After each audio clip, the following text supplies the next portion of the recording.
갓 낳은 아들을 품에 안고 한겨울 눈보라 속으로 내쫓긴 며느리. 그리고 몇 년 후 시어머니의 추악한 비밀을 밝혀내고 모든 것을 되찾는 처절한 복수.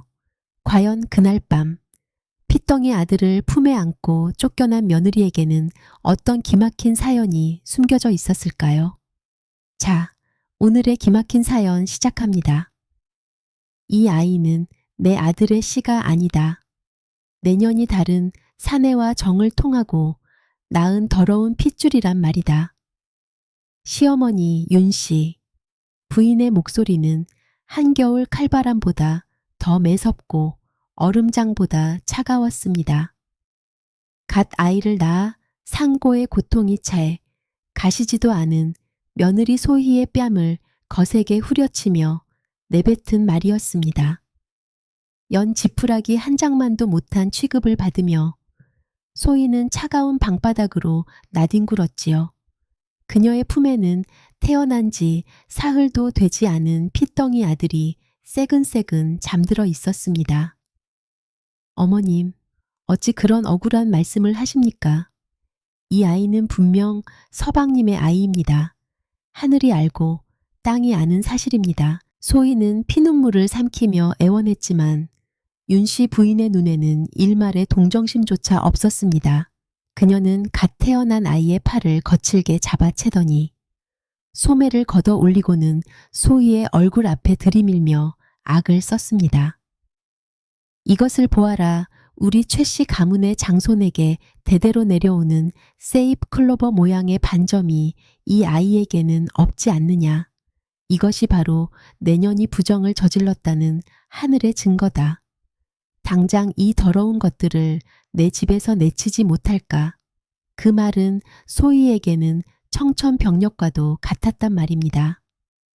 남편 민준이 살아생전 자신의 팔에 있는 희미한 세잎 클로버 모양의 반점을 보여주며 훗날 우리 아들에게도 이 증표가 새겨질 것이라며 환하게 웃던 모습이 눈앞에 선했습니다.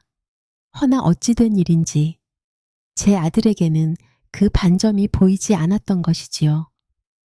소희는 정신을 잃을 듯한 슬픔 속에서도 아들을 끌어안고 싹싹 빌었습니다. 하지만 윤씨 부인은 하인들을 시켜 소희와 그 아들을 한겨울 눈보라가 몰아치는 대문 밖으로 매정하게 내쫓아 버렸습니다.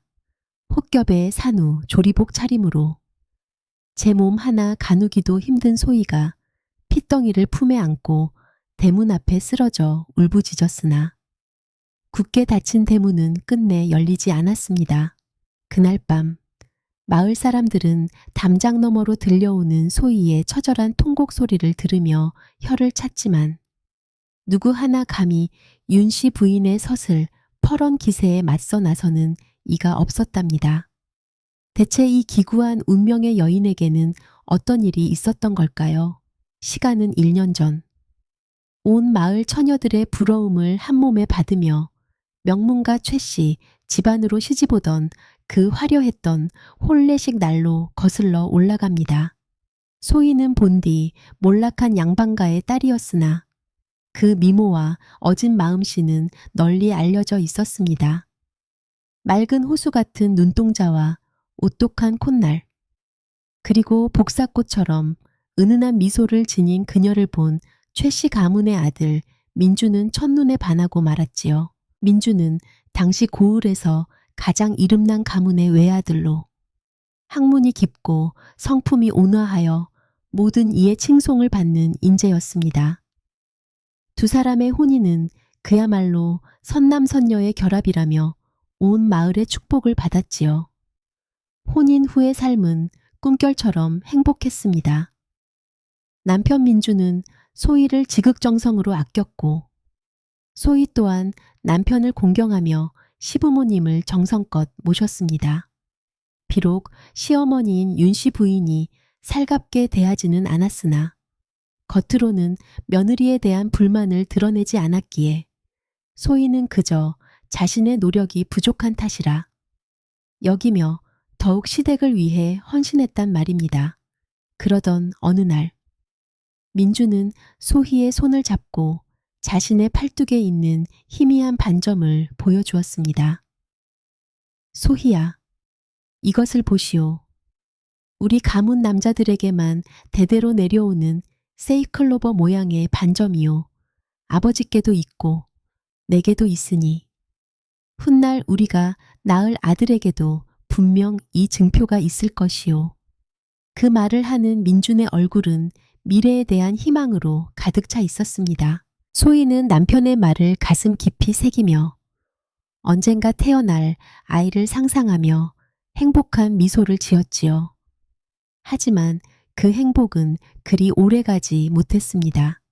혼인한 지 반년이 지났을 무렵 민준이 친구들과 함께 겨울 사냥을 나갔다가 발을 헛디뎌 절벽 아래로 떨어지는 비극이 일어나고 만 것입니다. 온 집안은 슬픔에 잠겼고 특히 남편을 잃은 소희의 슬픔은 하늘이 무너지는 듯했지요. 그때 소희의 뱃속에는 민준의 아이가 자라고 있었습니다. 남편의 장례를 치른 후 시어머니 윤씨 부인의 태도는 손바닥 뒤집듯 차갑게 변했습니다. 이전에는 마지못해 유지하던 체면조차 내던지고 사사건건 소희를 구박하고 트집을 잡기 시작했지요. 팔자 드센 년이 들어와 내 아들을 잡아먹었구나. 윤씨. 부인은 슬픔에 잠긴 며느리의 가슴에 매일같이 비수를 꽂았습니다.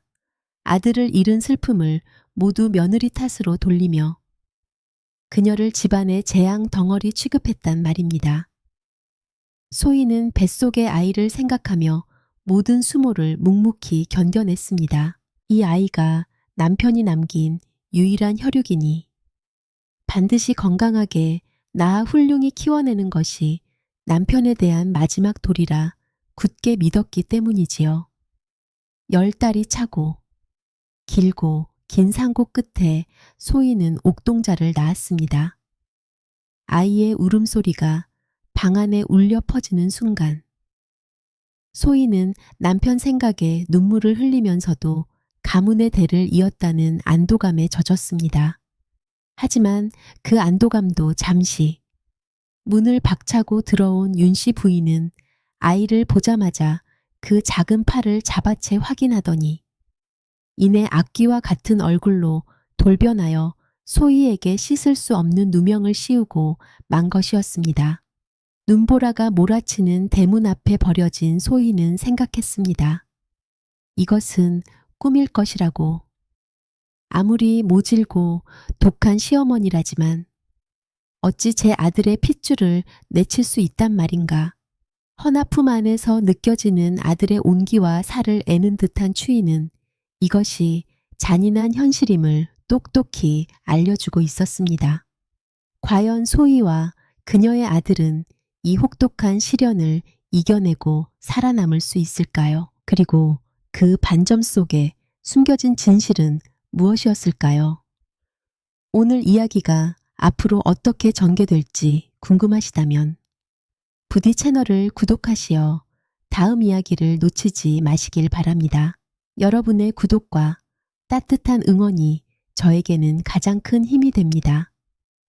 차가운 눈바닥에 내동댕이 쳐진 소희의 몸은 상고의 후유증으로 사시나무 떨듯 떨렸습니다. 품에 안긴 아들은 어미의 불안함을 느꼈는지 젖을 찾는 듯 칭걸거리기 시작했지요. 아가, 아가, 미안하구나. 이 어미가 못나서 너를 이리 춥고 배고프게 만드는구나. 소희는 터져 나오는 울음을 삼키며 아들을 더욱 꼭 끌어안았습니다. 눈물은 흘러내리는 족족 뺨 위에서 차갑게 얼어붙어 마치 날카로운 유리 조각이 살을 내는 듯했지요. 그녀의 머릿속에는 남편 민준과 함께했던 행복했던 시간들이 주마등처럼 스쳐 지나갔습니다. 서책을 읽다 말고 자신을 보며 지어주던 따스한 미소, 뒷산에 올라 함께 진달래꽃을 꺾던 봄날, 그리고 뱃속의 아이를 쓰다듬으며 미래를 약속하던 그 모든 순간들이 이제는 다시 돌아올 수 없는 꿈이 되어버렸습니다. 남편의 죽음 이후 시어머니의 구박은 날마다 소희의 영혼을 갉아먹었습니다. 게으른 것, 아침상이 이게 무엇이냐, 밥만 축내는 식충이 같으니라고, 네가 우리 집에 들어온 뒤로 되는 일이 하나도 없다. 매일같이 쏟아지는 독설과 경멸의 눈초리 속에서도 소희가 버틸 수 있었던 유일한 이유는 바로 뱃속의 아이였습니다.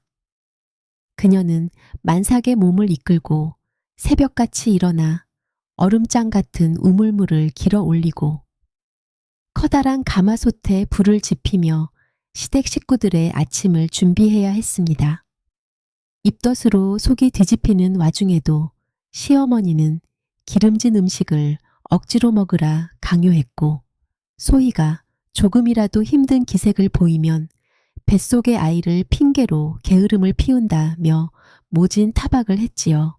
집안의 하인들조차 윤씨 부인의 눈치를 보며 소희를 없는 사람 취급하기 일쑤였습니다. 한때는 안주인으로 존중받던 그녀가 하루아침에 죄인보다 못한 처지로 전락하고 만 것이지요. 그럼에도 소희는 단 한 번도 원망의 말을 입 밖에 내지 않았습니다.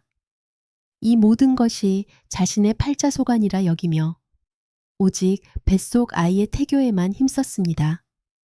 남편이 남겨준 서책을 읽어주고 서툰 솜씨로나마 베네쩌고리를 지으며 아이와의 만남을 손꼽아 기다렸습니다. 그 고통스러운 시간 속에서 아이의 작은 태동은 소희에게 살아갈 힘을 주는 유일한 위안이었단 말입니다. 마침내 아이를 낳던 날, 소희는 꼬박 이틀 밤낮을 끔찍한 산통에 시달렸습니다. 윤씨 부인은 의원은커녕 산파조차 불러주지 않고 그저 차가운 방에 소희를 내버려 두었지요. 제 명줄이 붙어 있으면 살 것이고 아니면 죽는 것이지 어디서 엄살이냐. 창밖에서 들려오는 시어머니의 목소리에 소희는 죽음의 공포를 느끼며 혼신의 힘을 다해 아이를 낳았습니다. 아들의 첫 울음소리를 들었을 때 소희는 이 모든 고통이 끝났다고 생각했습니다. 이 아이가 이제 자신의 억울함을 풀어주고 가문에서 자신의 자리를 지켜줄 것이라 믿었지요. 하지만 그 믿음은 산산조각이 났습니다. 시어머니는 아이의 팔을 확인하자마자 기다렸다는 듯이 소희에게 불륜의 낙인을 찍었고 한치의 망설임도 없이 모자를 사지로 내몰았던 것입니다. 모든 것이 마치 처음부터 계획된 함정인 것처럼 느껴졌습니다. 눈보라는 더욱 거세졌고 소희의 의식은 점점 희미해져 갔습니다. 서방님, 저를 어찌 두고 가셨습니까? 이 가여운 아이는 어찌하라고. 소희는 꺼져가는 목소리로 남편의 이름을 불렀습니다. 이대로 눈밭에서 아들과 함께 얼어 죽는 것이 자신의 운명인가 보다. 체념하려던 순간이었습니다. 품 안의 아들이 다시 한번 애처롭게 울음을 터뜨렸습니다. 그 울음소리가 마치 어머니, 일어나세요. 살아야 해요. 라고 외치는 듯 했습니다. 소희는 정신이 번쩍 들었습니다. 그래, 죽을 수 없다. 내가 죽으면 이 어린 생명은 어찌 되는가. 남편의 마지막 핏줄을 이렇게 허망하게 보낼 수는 없다. 소희는 이를 악물고 얼어붙은 몸을 일으켰습니다. 어디로 가야 할지, 무엇을 해야 할지 아무것도 알 수 없었지만 오직 살아야겠다는 일념 하나로 비틀거리며 발걸음을 옮기기 시작했지요. 그녀의 발자국은 내리는 눈에 금세 덮여 사라졌고 거대한 최씨 가문의 저택은 아무 일도 없었다는 듯 고요한 어둠 속에 잠겨 있었습니다. 세상에 버려진 어미와 아들. 이 두 사람의 기구한 운명은 과연 이대로 끝이 나는 것일까요? 아니면 하늘이 무심치 않아 기적과 같은 인연의 끈을 내려주는 것일까요? 온몸의 감각이 사라지고 눈꺼풀이 천근만은 무거워질 무렵 소희는 더 이상 한 발짝도 나아갈 수 없음을 직감했습니다.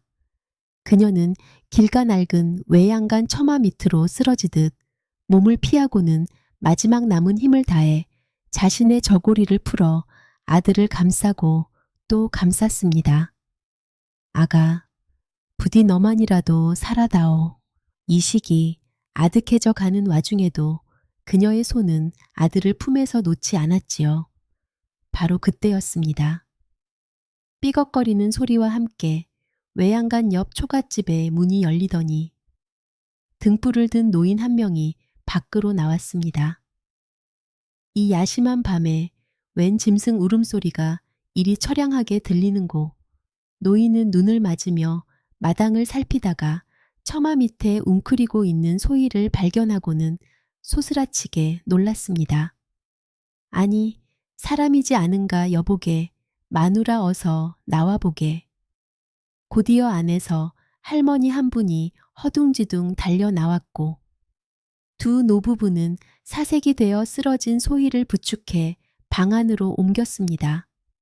그들은 이 깊은 상월 마을에서 대를 이어 의술을 베풀며 살아온 박 의원 내외였습니다. 자식이 없어 외롭게 살아온 노부부에게 한밤중에 찾아온 젊은 여인과 갓난아이는 놀라움 그 자체였지요. 아이고, 몸이 얼음장 같구먼. 갓 해산을 한 몸으로 어쩌다가.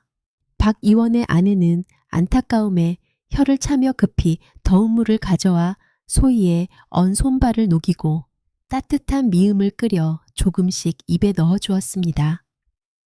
박 의원은 소희의 맥을 짚어보고는 고개를 절레절레 저었지요.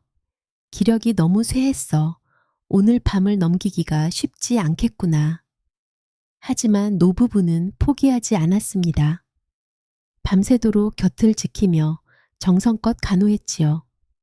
할머니는 자신의 가장 따뜻한 옷을 꺼내 소희에게 입히고 아군기의 장작을 아낌없이 떼며 방안을 훈훈하게 만들었습니다. 박 의원은 집안 대대로 내려오는 귀한 약재를 꺼내 탕약을 다렸습니다. 그 정성이 하늘에 닿았던 것일까요? 꼬박 사흘 밤낮을 죽음의 문턱에서 헤매던 소희는 마침내 가느다란 신음소리와 함께 눈을 떴습니다.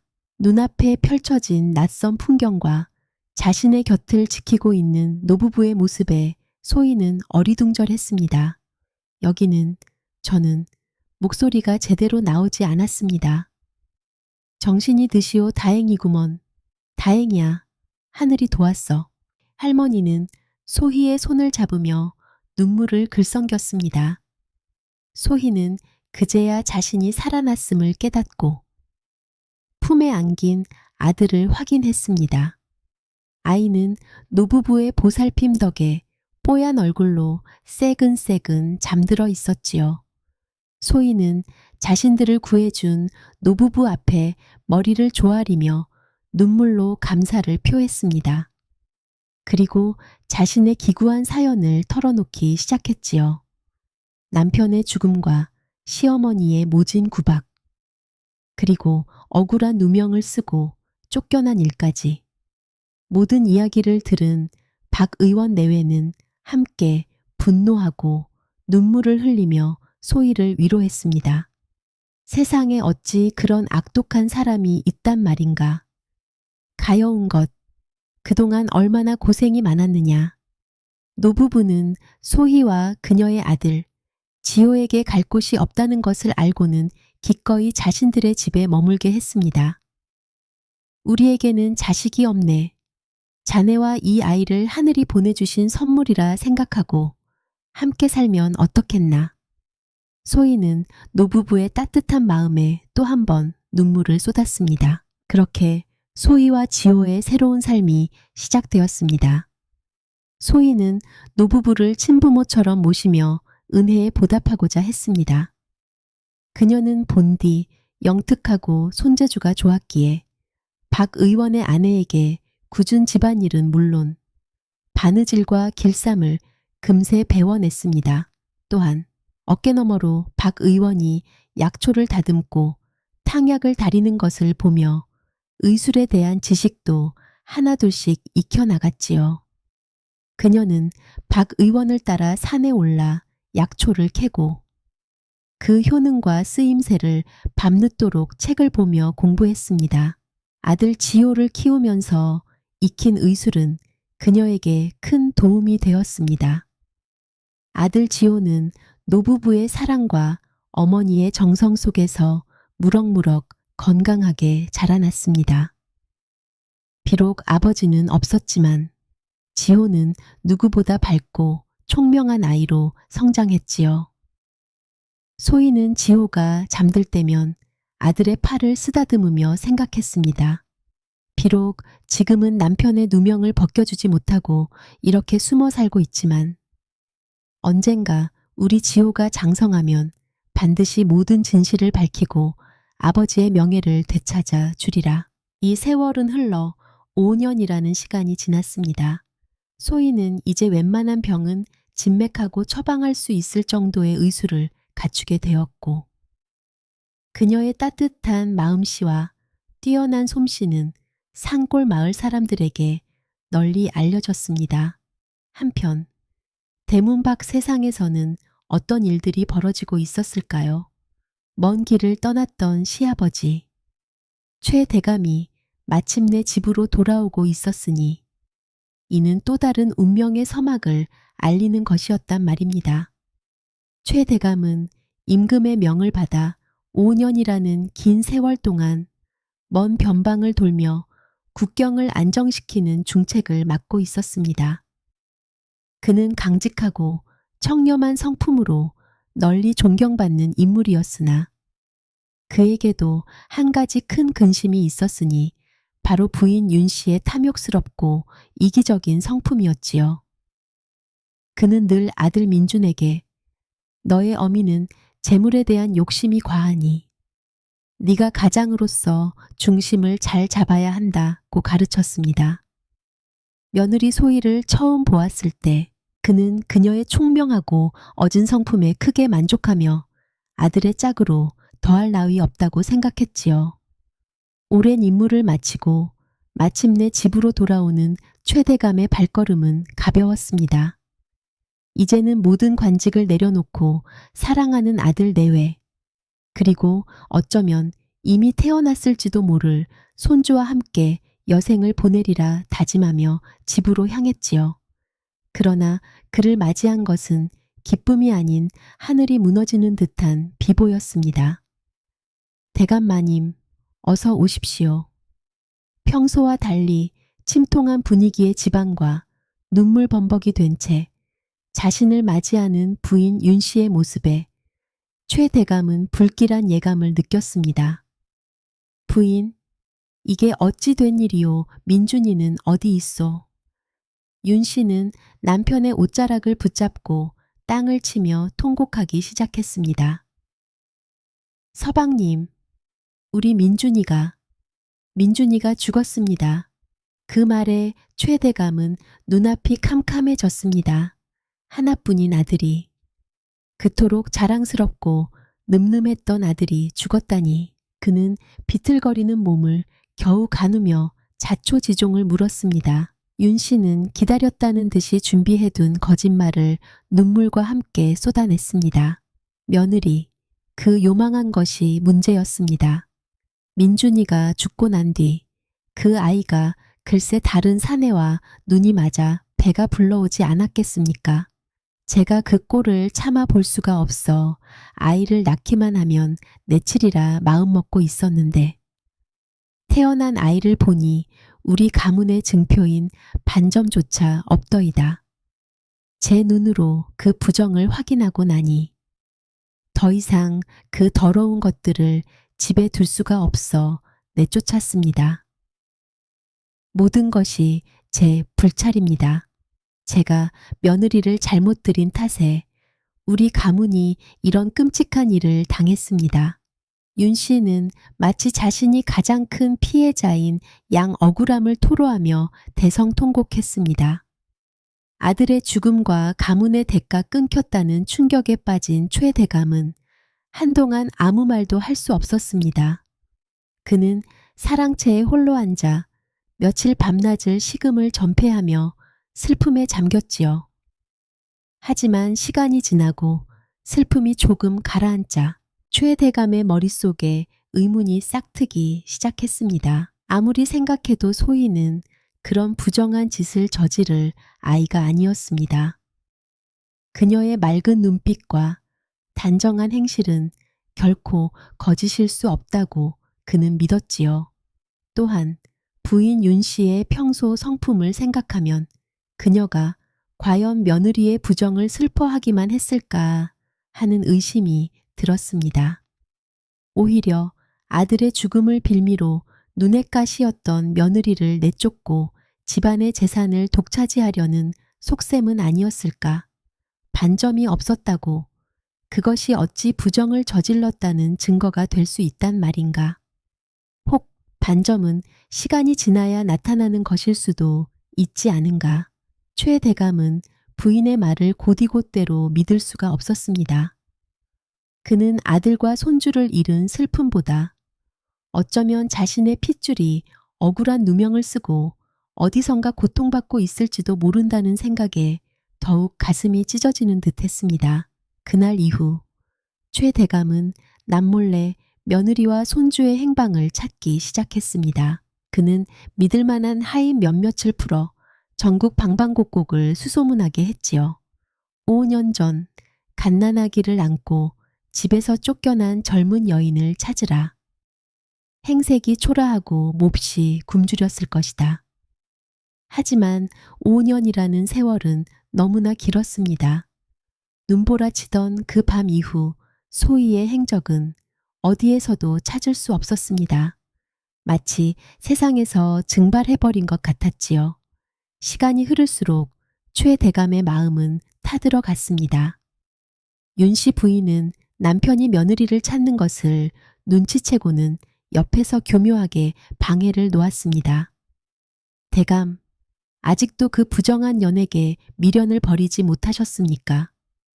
그 아이는 진작에 갓난쟁이와 함께 길 위에서 죽었을 것입니다.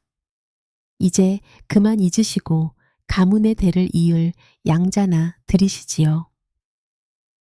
부인의 말은 최 대감의 가슴에 더욱 큰 불을 지폈습니다. 아니다. 내 손주는 분명 살아있다. 그리고 소희는 결코 내 아들을 배신할 아이가 아니다. 최 대감은 포기하지 않았습니다. 그는 직접 허름한 행색으로 변장하고 전국을 떠돌기 시작했습니다. 뜬소문이라도 좋으니 혹시나 하는 마음에 외딴 마을 구석구석을 직접 찾아다녔지요. 하지만 야속한 세월은 그의 편이 아니었습니다. 몇 년에 걸친 수색에도 아무런 성과가 없자 최 대감은 깊은 절망에 빠졌습니다. 이대로 내 대는 끊기는 것인가? 억울하게 죽은 아들의 혼을 어찌 위로해야 한단 말인가? 그의 얼굴에는 깊은 주름이 패었고 머리카락은 하얗게 새어갔습니다.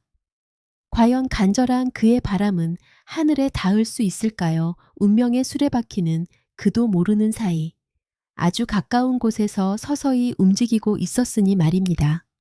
세월이 흘러 지호는 어느덧 5살의 총명하고 씩씩한 소년으로 자라났습니다. 아이는 박 의원 할아버지를 따라 산에 올라 약초 이름을 줄줄 외고 글 공부에도 재능을 보여 마을 사람들의 귀여움을 독차지했지요. 소희는 그런 아들을 보며 대견함과 동시에 가슴 한편이 아려왔습니다. 만약 네가 할아버지와 함께였다면 이보다 더 좋은 환경에서 재능을 마음껏 펼치며 자랐을 텐데 그녀는 언젠가 아들에게 모든 진실을 말해주고 떳떳하게 최씨 가문의 손자로서 살아갈 수 있게 해주리라. 매일 밤 다짐했습니다. 그러던 어느 늦가을 마을에 작은 소동이 일어났습니다. 한양으로 향하던 한 늙은 나그네가 마을 어기산길에서 발을 헛디뎌 다리를 크게 다쳤다는 것이었지요. 마을 사람들은 노인을 박 의원의 집으로 급히 업고 왔습니다. 허름한 행사에게 초췌한 얼굴, 영락없는 떠돌이 노인이었지만 그 눈빛만은 형형하게 살아있어 범상치 않은 인물임을 짐작게 했습니다. 그 노인이 바로 며느리와 손주를 찾아 전국을 헤매다 지칠 대로 지쳐있던 최 대감이었단 말입니다. 소희는 다친 노인을 보고 측은한 마음에 정성껏 치료를 시작했습니다. 그녀는 노인의 부러진 다리에 부목을 대고 통증을 가라앉히는 약초를 찧어 발라주었지요. 그리고 매일같이 기력을 보충하는 탕약을 다려 손수 떠먹여 주었습니다. 최 대감은 자신을 간호하는 젊은 여인의 손길에서 이상한 익숙함과 따뜻함을 느꼈습니다. 참으로 마음씨가 고운 여인이구나. 어딘가 내 며느리 소희를 닮은 듯하다. 하지만 그는 눈앞의 여인이 자신이 그토록 애타게 찾던 며느리일 것이라고는 꿈에도 생각하지 못했습니다. 너무나 오랜 세월이 흘렀고 소희의 얼굴에는 그간의 고생이 깃들어 있어 예전의 앳된 모습을 찾기 어려웠기 때문이지요. 소희 또한 마찬가지였습니다. 허름한 나그네의 모습에서 위험 있던 시아버지의 얼굴을 떠올리기란 불가능했지요. 그녀는 그저 불쌍한 노인을 돕는다는 생각에 밤낮으로 곁을 지키며 간호에 매달렸습니다. 며칠이 지나고 최 대감은 조금씩 기력을 회복하기 시작했습니다. 그는 자신을 살뜰히 보살펴주는 소희와 그녀의 아들 지호에게 깊은 고마움을 느꼈지요. 특히 어린 나이에도 예의 바르고 총명한 지호를 볼 때마다 먼저 세상을 떠난 아들 민준의 어린 시절이 떠올라 가슴이 미어지는 듯했습니다. 이름이 무엇이냐? 지호라 하옵니다. 헤어허, 참으로 똘똘하게 생겼구나. 아비는 무엇 하는 사람이냐? 최 대감의 물음에 지호는 잠시 머뭇거리다 소희의 눈치를 살폈습니다. 소희는 지호에게 아버지는 아주 먼 곳에 가셨다고만 가르쳤기 때문이지요. 소희는 멋쩍게 웃으며 대신 대답했습니다. 아이 아비는 일찍 세상을 떠났습니다. 최 대감은 더 이상 묻지 않았습니다. 젊은 나이에 홀로 아이를 키우는 여인의 사정이 오죽할까 싶어 마음이 짠해졌기 때문이지요. 그는 방 안에 누워 지호가 마당에서 뛰어노는 모습을 물끄러미 바라보곤 했습니다. 아이의 웃음소리, 힘찬 발걸음 하나하나가 이상하게도 그의 마음을 끌어당겼습니다. 내 손주가 살아있었다면 꼭 저 아이만 했을 텐데. 그렇게 며칠이 더 흘렀습니다. 최 대감의 다리는 소희의 정성 어린 치료 덕분에 눈에 띄게 좋아졌고 이제는 지팡이를 짚고 마당을 거닐 수 있을 정도가 되었지요. 그는 자신을 구해준 이 모자에게 어떻게든 은혜를 갚아야겠다고 생각했습니다.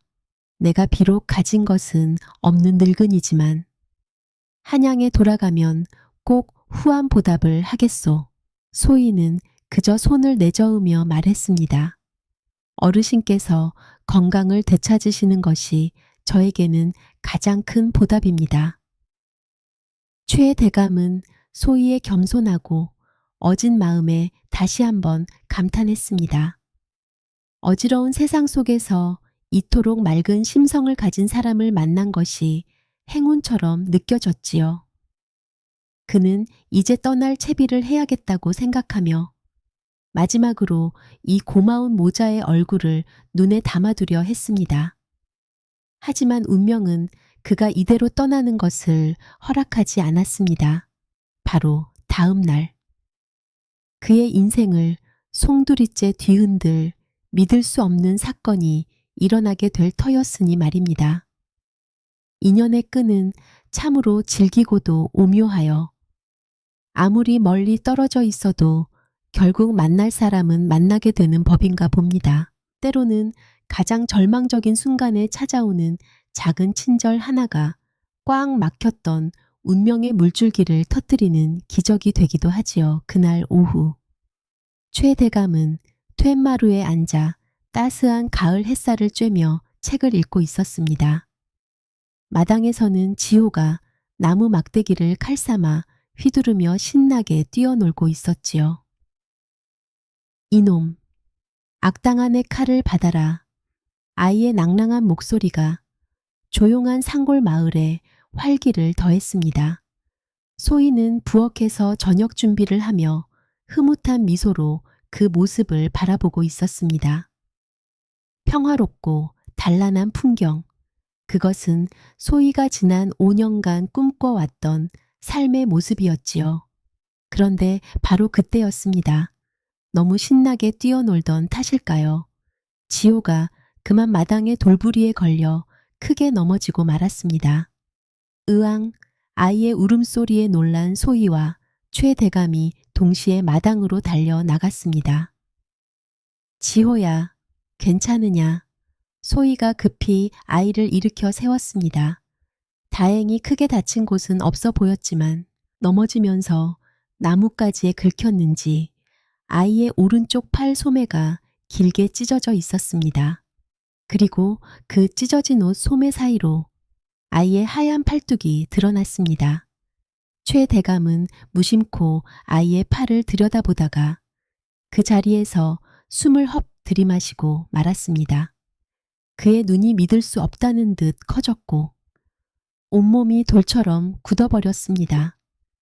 그의 시선은 아이의 팔뚝, 바로 그 한 곳에 고정되어 있었습니다. 찢어진 소매 사이로 드러난 아이의 팔뚝 위에는 아주 희미하지만 선명한 세이클로버 모양의 반점이 새겨져 있었던 것입니다. 그것은 수십 년 전 자신의 팔에서 보았던 것과 똑같은 모양이었습니다. 그리고 몇 년 전 사랑하는 아들 민준의 팔에서 보았던 것과도 똑같은 모양의 반점이었습니다. 최씨 가문의 남자들에게만 대대로 이어져 내려온다는 바로 그 운명의 증표였단 말입니다. 이 반점은 최 대감의 목소리가 심하게 떨려 나왔습니다. 그는 비틀거리며 지우에게 다가가 아이의 팔을 붙잡고 몇 번이고 다시 확인했습니다. 꿈이 아니었습니다.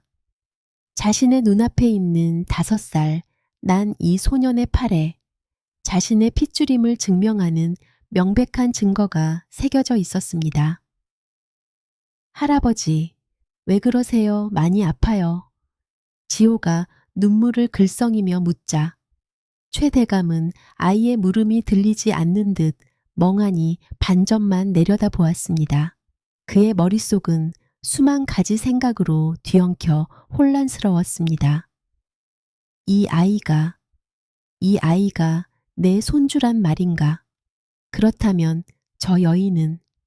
그는 천천히 고개를 들어 소희를 바라보았습니다. 소희는 영문을 모른 채 걱정스러운 얼굴로 최 대감과 아들을 번갈아 보고 있었지요. 최 대감의 눈빛과 마주친 순간 소희는 알 수 없는 불안감에 휩싸였습니다. 노인의 눈빛은 더 이상 평범한 나그네의 것이 아니었습니다. 그 안에는 충격과 회한, 그리고 무언가 간절한 물음이 담겨 있었습니다. 최 대감은 떨리는 손으로 소희를 가리키며 입을 열었습니다. 그의 목소리는 쇠소리처럼 거칠고 메말라 있었습니다. 부인, 아니 아가, 혹시 네가 소희가 아니더냐? 소희, 그 이름을 듣는 순간 소희의 온몸에 소름이 돋았습니다. 자신의 이름을 어찌 이 노인이 알고 있단 말인가? 지난 5년간 단 한 번도 입 밖에 내본 적 없는 가슴 깊이 묻어두었던 자신의 이름이었습니다. 소희의 눈동자가 세차게 흔들렸습니다. 그녀는 그제야 눈앞의 노인을 다시 한번 찬찬히 뜯어보기 시작했습니다. 허름한 행사에게 가려져 있던 위험 있는 이목구비, 깊고 강직한 눈빛. 그 모습은 기억 저편에 희미하게 남아있던 시아버지 최 대감의 얼굴과 겹쳐졌습니다. 아, 아버님. 소희의 입에서 믿을 수 없다는 듯 가느다란 목소리가 새어 나왔습니다. 그 순간 시간은 멈춘 듯 했습니다. 5년이라는 긴 세월을 뛰어넘어 할아버지와 며느리 그리고 손자가 마침내 서로를 알아보는 순간이었습니다. 최 대감의 눈에서 뜨거운 눈물이 왈칵 쏟아져 내렸습니다. 그는 지호를 부서져라 끌어안고 통곡하기 시작했습니다. 내 손주야, 살아있었구나. 이 할애비가 너를. 소희 또한 그 자리에 주저앉아 그동안 참아왔던 서름의 눈물을 터뜨렸습니다. 억울하게 쫓겨나 죽음의 문턱을 넘나들었던 그 밤의 기억, 아들을 지키기 위해 홀로 견뎌내야 했던 모진 세월이 한꺼번에 북받쳐 올랐습니다. 마당에는 세 사람의 울음소리만이 가득했습니다. 그것은 슬픔의 눈물이자 기쁨의 눈물이었고, 그리고 이제 곧 불어닥칠 거대한 진실의 폭풍을 예고하는 눈물이기도 했습니다.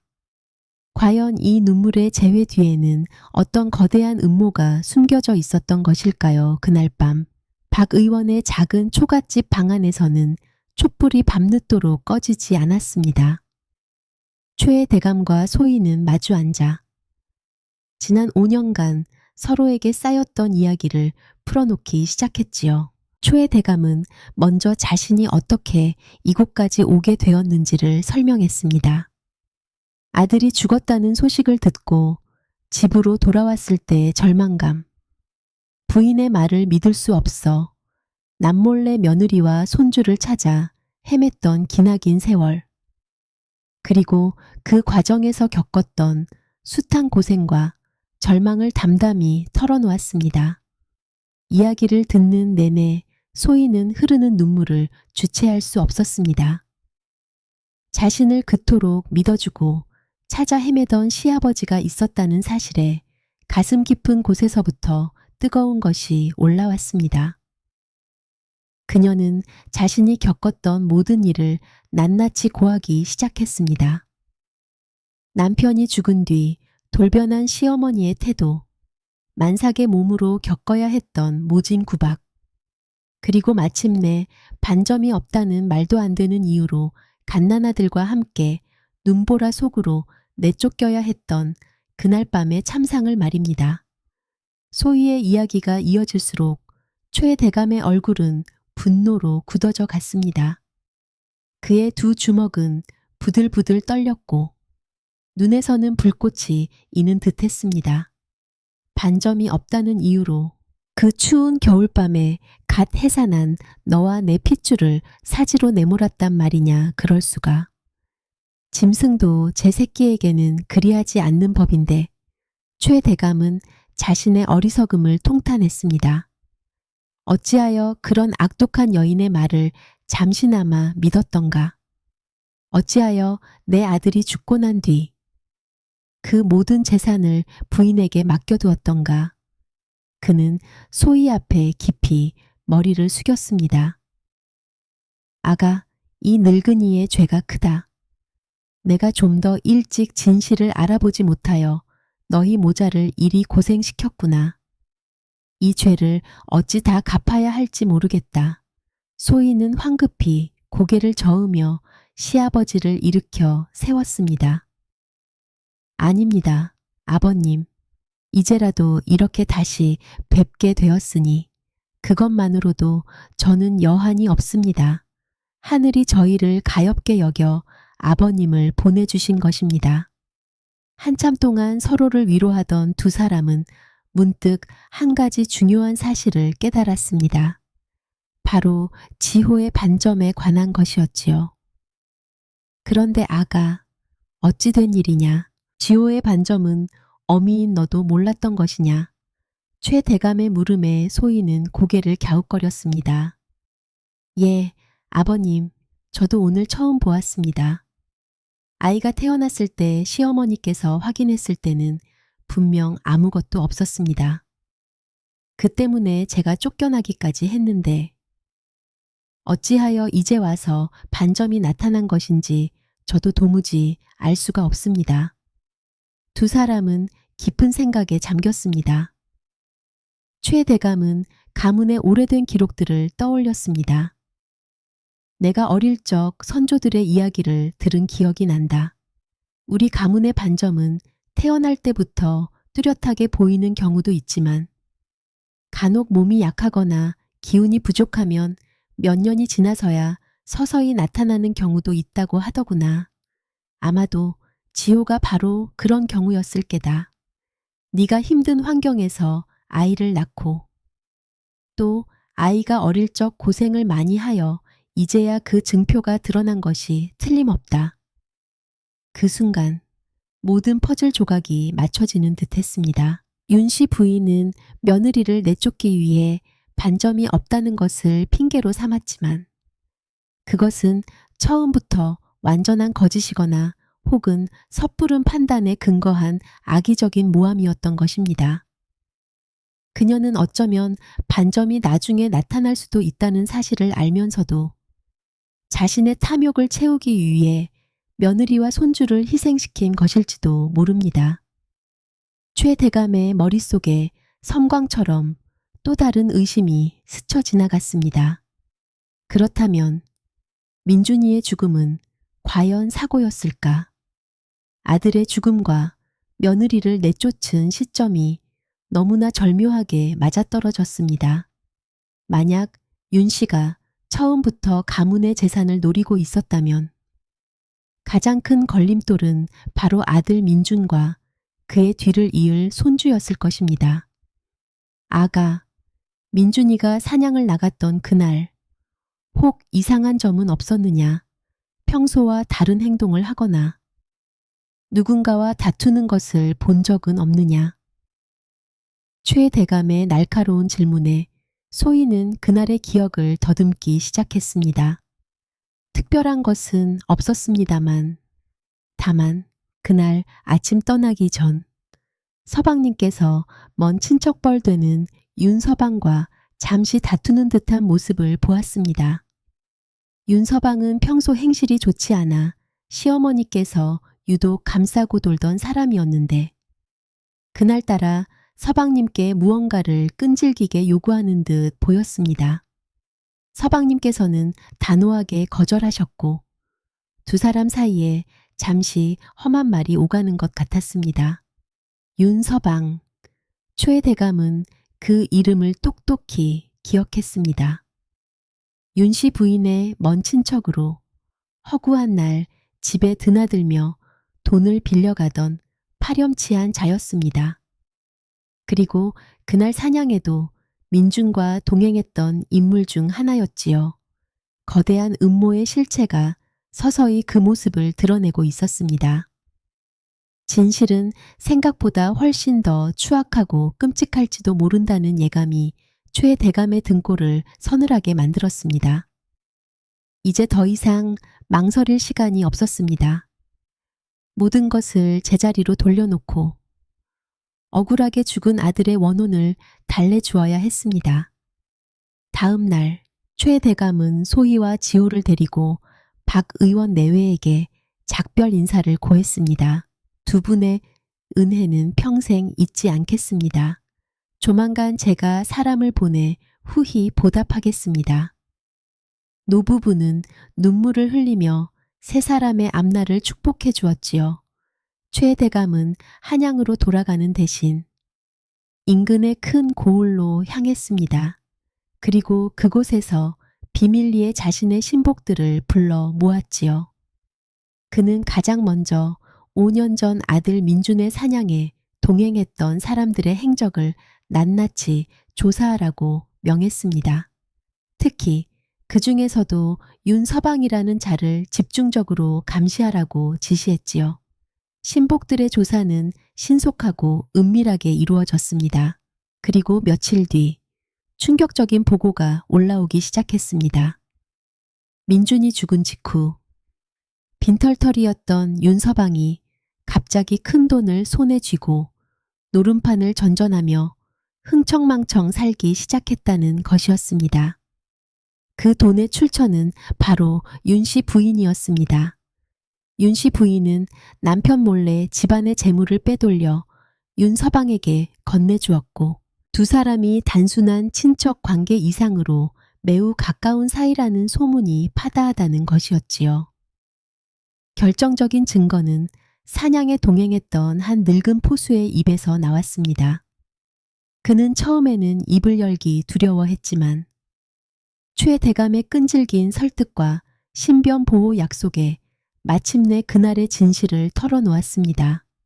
그날 민준 도련님은 절벽 근처에서 잠시 쉬고 계셨습니다. 그런데 갑자기 윤서방이 뒤에서 나타나 도련님과 실랑이를 벌이더이다. 돈 문제로 보였습니다. 도련님께서 끝까지 거절하시자 윤서방의 눈빛이 흉흉하게 변하더니 순식간에 도련님을 절벽 아래로 밀어버렸습니다. 저는 너무 놀라 소리도 지르지 못하고 숨어 있었는데 윤서방은 태연하게 도련님께서 발을 헛디뎠다고 소리치며 사람들을 불렀습니다. 너무나 무서워서 그동안 아무에게도 말하지 못했습니다. 늙은 포수의 증언을 듣는 순간 초의 대감은 온몸의 피가 거꾸로 솟는 듯한 분노를 느꼈습니다. 자신의 아들이 사고가 아닌 아내와 그녀의 정부에 의해 잔인하게 살해당했다는 사실에 그는 정신을 잃을 지경이었습니다. 윤씨 부인은 가문의 재산을 독차지하기 위해 자신의 내연남과 짜고 하나뿐인 아들을 죽인 것도 모자라 그 죄를 며느리에게 뒤집어 씌우고 어린 손주까지 내쫓는 천인공노할 죄를 저지른 것이었습니다. 피눈물도 없는 악기 같은 것들, 내가 내 놈들을 갈기갈기 찢어 죽여도 시원치 않으리라. 최 대감의 울분 섞인 절규가 방안을 울렸습니다. 옆에서 모든 것을 듣고 있던 소희 역시 충격과 분노의 몸을 가누지 못했습니다. 그토록 다정했던 남편의 죽음 뒤에 이토록 끔찍한 비밀이 숨겨져 있었다니. 그녀는 복수심에 불타올랐습니다. 최 대감은 이성을 되찾고 냉정하게 상황을 판단하기 시작했습니다. 단순히 그들을 관에 고발하여 처벌하는 것만으로는 부족했습니다. 그들이 저지른 죄의 대가를 만천에 공개하고 가장 고통스럽고 치욕스러운 방식으로 죗값을 치르게 해야 했습니다. 그리고 며느리 소희와 손주 지호의 억울한 누명을 벗기고 당당하게 최씨 가문의 안주인과 후계자로 복권시켜야 했습니다. 그때부터 최 대감과 소희는 치밀한 복수의 계획을 세우기 시작했습니다. 소희는 그동안 갈고 닦은 의술 지식을 활용하기로 했습니다.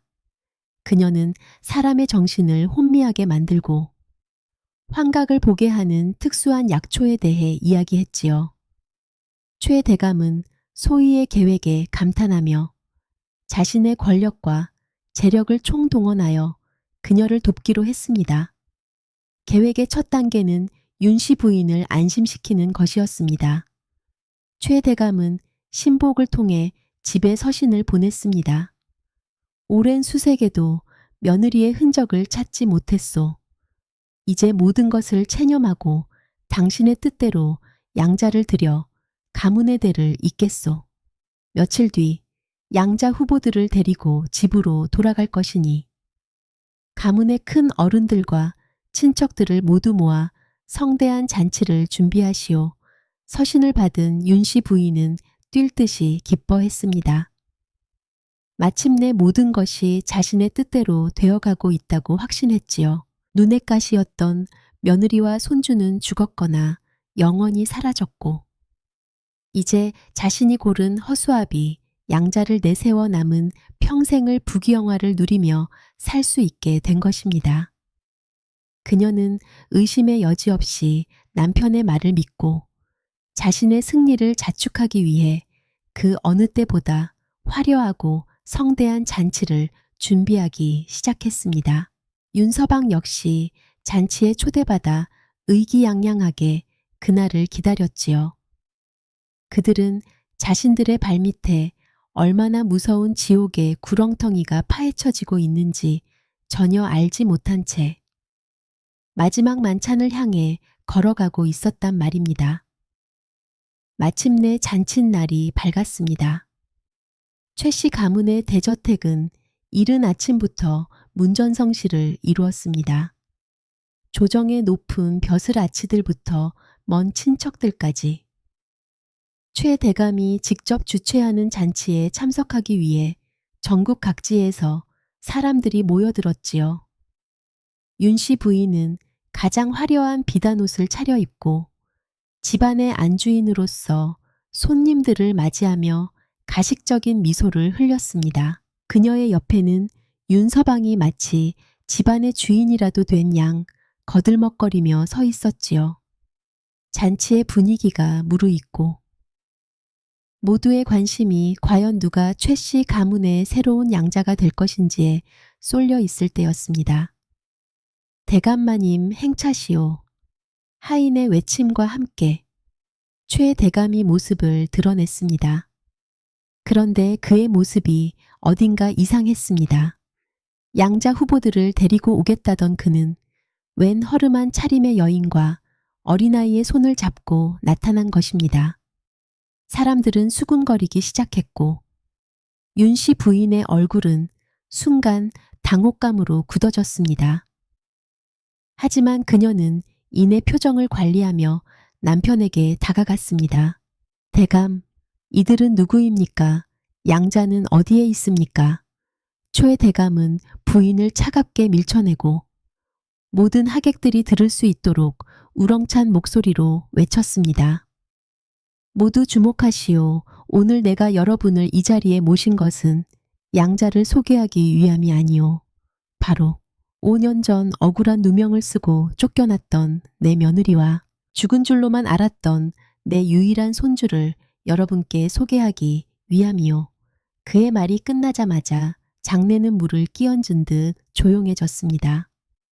모든 사람의 시선이 최 대감 옆에 선 소희와 지우에게로 쏠렸습니다. 소희는 더 이상 과거의 초라한 모습이 아니었습니다. 단정하지만 기품 있는 옷차림에 슬픔과 고난을 이겨낸 강인함이 서린 그녀의 모습은 좌중을 압도하기에 충분했습니다. 윤 씨 부인은 사색이 되어 소리쳤습니다. 대감, 지금 제정신이십니까?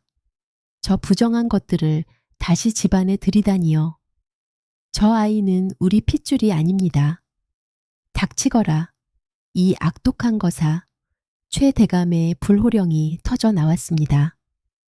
내 놈의 더러운 입으로 내 며느리와 손주를 모욕하지 마라. 그는 지호의 오른쪽 팔 소매를 걷어 올렸습니다. 모두 똑똑히 보시오. 이 아이의 팔에 새겨진 세잎클로버 반점을 이것이 바로 내 손주라는 명백한 증거다.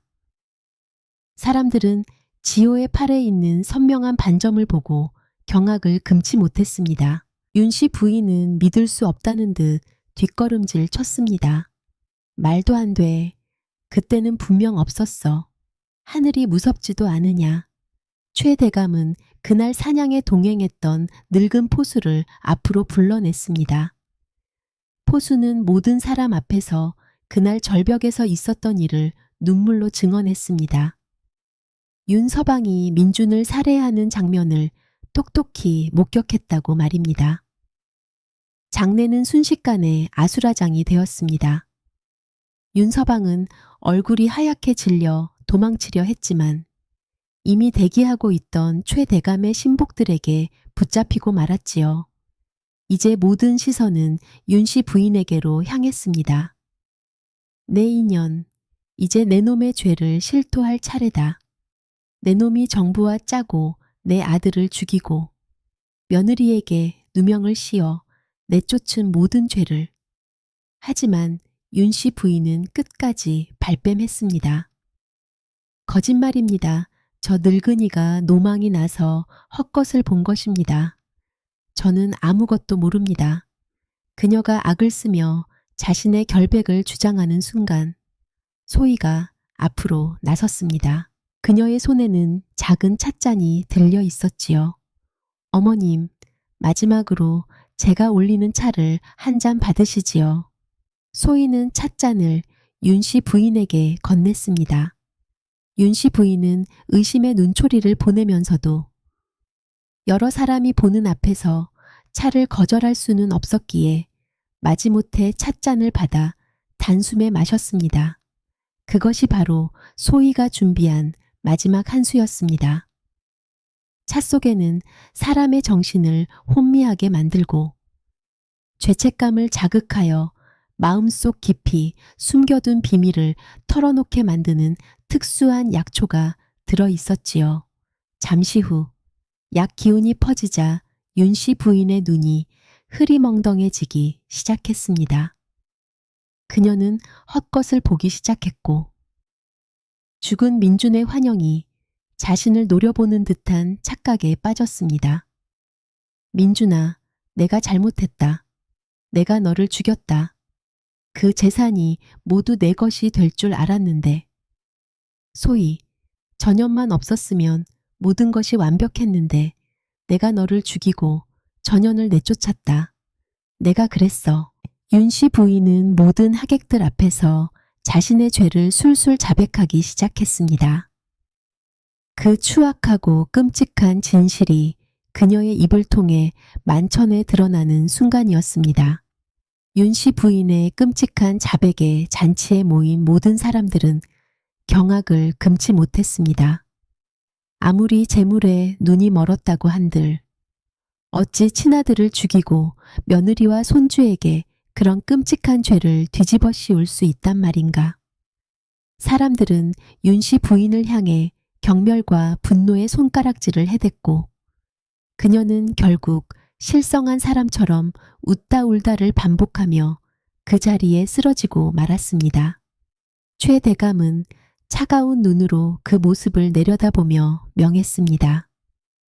저 천인공 노할 것들을 당장 포박하여 관하로 압송하라.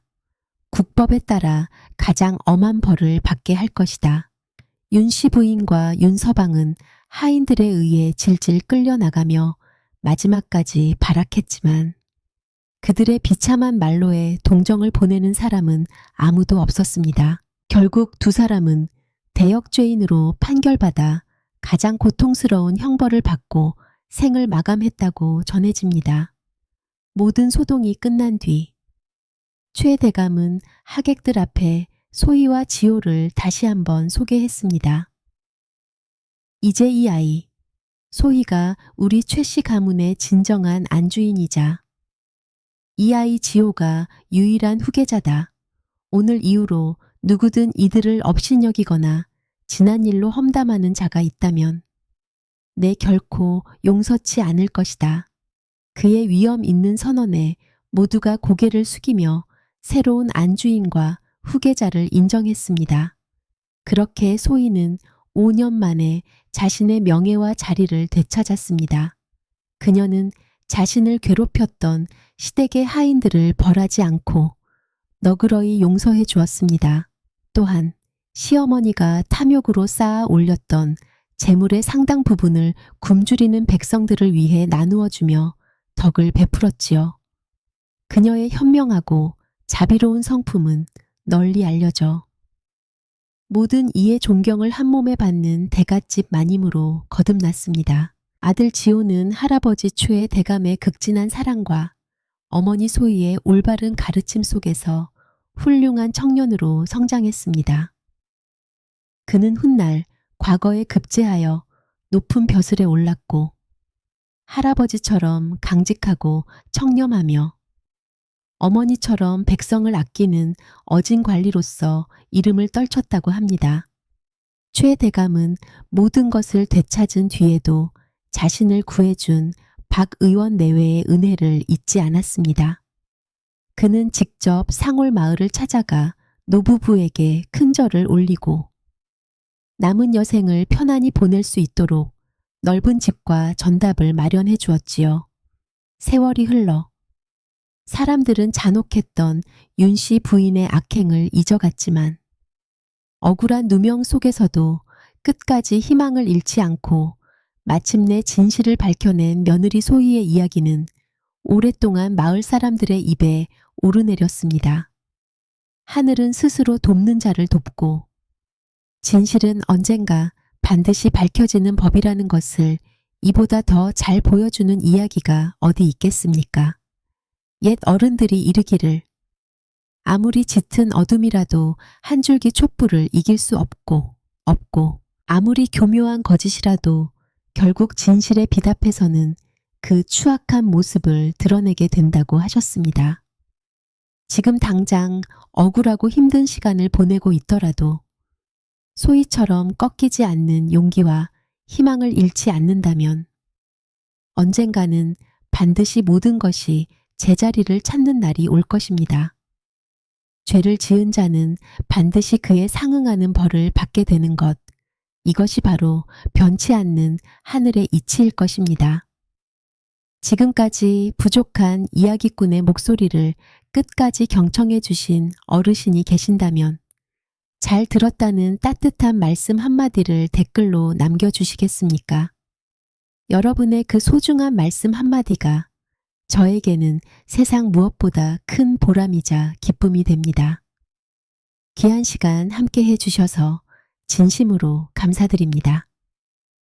이야기는 이렇게 끝이 났습니다만 저는 이 이야기가 남긴 여운에 대해 여러분과 잠시 이야기를 나누고 싶습니다.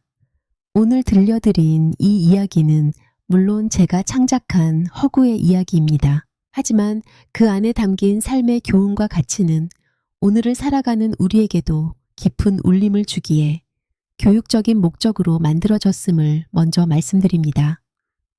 소희의 삶을 통해 우리는 아무리 짙은 어둠 속에 갇히더라도 희망의 빛 한 줄기를 잃지 않는 것이 얼마나 중요한지를 배웁니다. 세상이 모두 등 돌린 것 같은 절망 속에서도 그녀는 어머니로서의 강인함과 인간으로서의 선함을 끝까지 지켜냈습니다. 반면 시어머니 윤 씨 부인의 비참한 마지막은 탐욕과 시기심이 결국 자기 자신을 파멸로 이끄는 가장 무서운 독이 된다는 것을 똑똑히 보여줍니다. 남의 것을 시기하고 빼앗아 얻은 행복은 모래 위에 지은 성과 같아서 결국 진실이라는 파도 앞에 허무하게 무너져 내리고 마는 것이지요. 우리 삶도 어쩌면 이와 크게 다르지 않을 것입니다. 때로는 억울한 오해를 받거나 나의 노력과 진심이 무시당하는 서러운 순간을 마주하기도 합니다.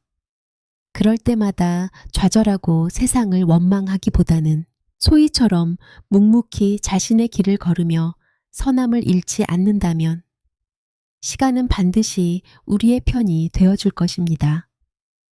진실은 마치 물과 같아서 잠시 손으로 막을 수는 있어도 결국에는 가장 작은 틈새를 비집고 나와 세상을 환히 비추는 법이니까요.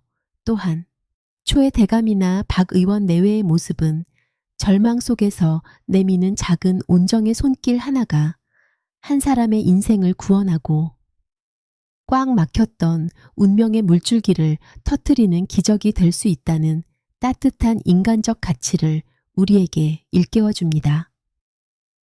저는 이 이야기를 쓰면서 인연이라는 것의 무거움에 대해 많이 생각했습니다.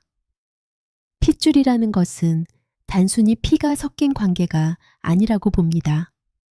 최 대감이 손자를 알아보는 장면은 단순한 반점이 아니라 세대를 넘어 이어지는 그리움과 사랑의 증표라고 느꼈습니다.